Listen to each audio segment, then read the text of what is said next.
ถ้าใครอินเมกับนั่นเลยผมมาเล่าปิดวงใครเล่าส่งจากวันตาส่งแล้วก็จีบอีดูแต่สิงานงอมเป็นมีในเวีย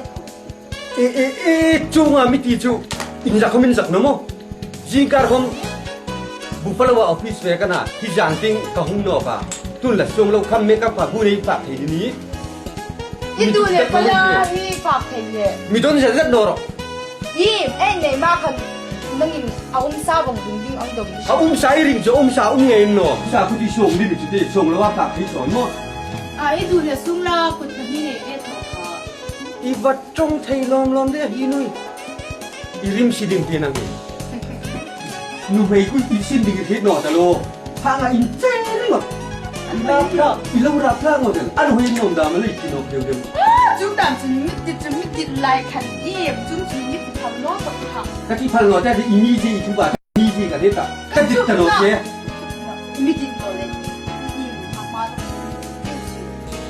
หิงลอมอันนู้ไม่ทับบูยิงละเท้าไปแล้วอีลารับพลางหมดเลยนี่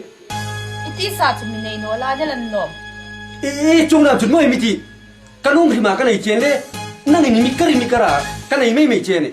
จงดำจุดน้อยจงที่เราผมนี่เราได้เลยอ่ะจุดดำจุดน้อยมิที่อามีในโนเราอ่ะอินพิจจังเลยหนอมกันเหล่าเนาะอินเหล่านั่งกูให้ดีค่ะเปิดปอได้นั่งกินละลักจุดอัดจงท่าจากช่างอ่ะมีนั่งกินละอาระ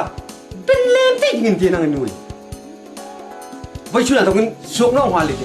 จุดดำจุดน้อยมิที่สุกตันลุงก็จะสุกมาก็จะสุกก็จะนั่งเนี่ยกาชานภาษากับผู้รอดโชคเกรกหรอสุกก็จะชิมแบบละเพียมั่งเดียวเฟียตะลุงก็จะมีโนราเฟียเข้าก็จะชนลุยนั่งเลยกุนกันนุ่มไม่กันเอาให้กระจาดพาดิเทนนะมั้งไอเอลตั้มชีเลยจุ่มลงมาอีกทีเดียวกันได้หนอกรอกเดี๋ยวได้หนอกฟังหูดูเฮ้ยน้องเดียว